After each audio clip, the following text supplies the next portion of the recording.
Nazywam się Natalia, jestem Ukrainką, jestem tutaj na terenie Polski od 24 lutego. Jestem wierzącą matką, kobietą.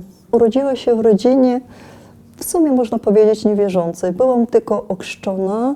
Moi rodzice nie mieszkali razem, rozeszli się, kiedy miałam 5 lat i zeszli się z sobą, jak ja miałam 18 lat i już studiowałam.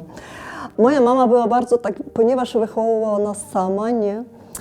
To musiała być jako i facet, jako i ojciec i matka. I ona na przykład bardzo pilnowała godziny. Ja musiałam wrócić do domu równiutko o 12, jak kopciuszek. Jak to była 1 minuta, to ona już następnego razu mnie nie puszczała na dyskotekę, nie? A wiecie jak to, cały nasz zespół gdzieś tam tańczy, a ja muszę sama iść do domu, no to było głupie, nie? No i ja zawsze stawałam na kolana, robiłam znak krzyża. Jak robiłam ten znak krzyża przed drzwiami i Panie Boże pomóż i wchodziłam do domu, to mama nigdy nie budziła się, ze mną nie kłóciła się, nie? Ale czasami jak było tam 1 minuta, a co tam, wejdę, faktycznie na czas wróciłam, no to mama zaczynała mi ciągle coś tam mówić i na przykład, że no, kolejny raz już nie pójdziesz na dyskotekę, nie?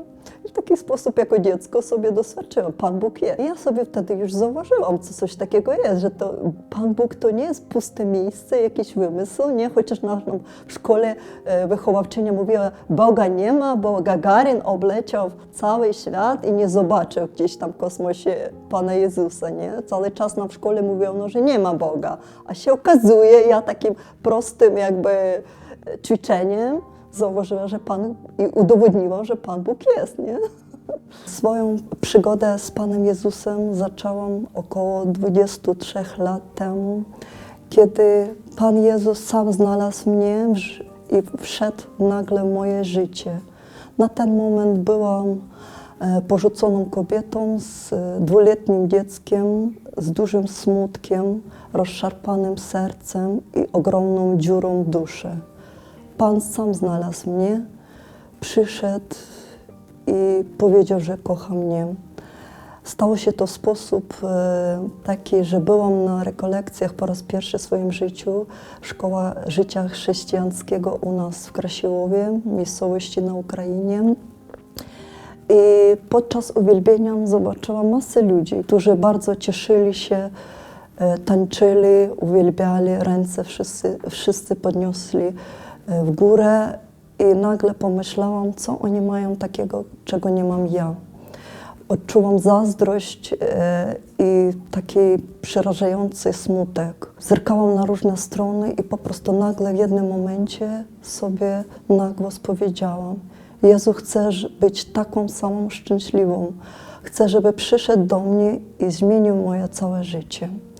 I w sposób naturalny usłyszałam te słowa, że kocham Cię i przyjdę, tylko musisz sama zaprosić mnie do swego serca i otworzyć swoje drzwi. Zrobiłam to. Przyjęłam wtedy Jezusa Chrystusa jak Pana swego życia. Moje życie zmieniło się od tej pory. Nie znaczy to, że pędziłam po autostradzie oświetlonej i miałam wszystko łatwo w swoim życiu. Nie.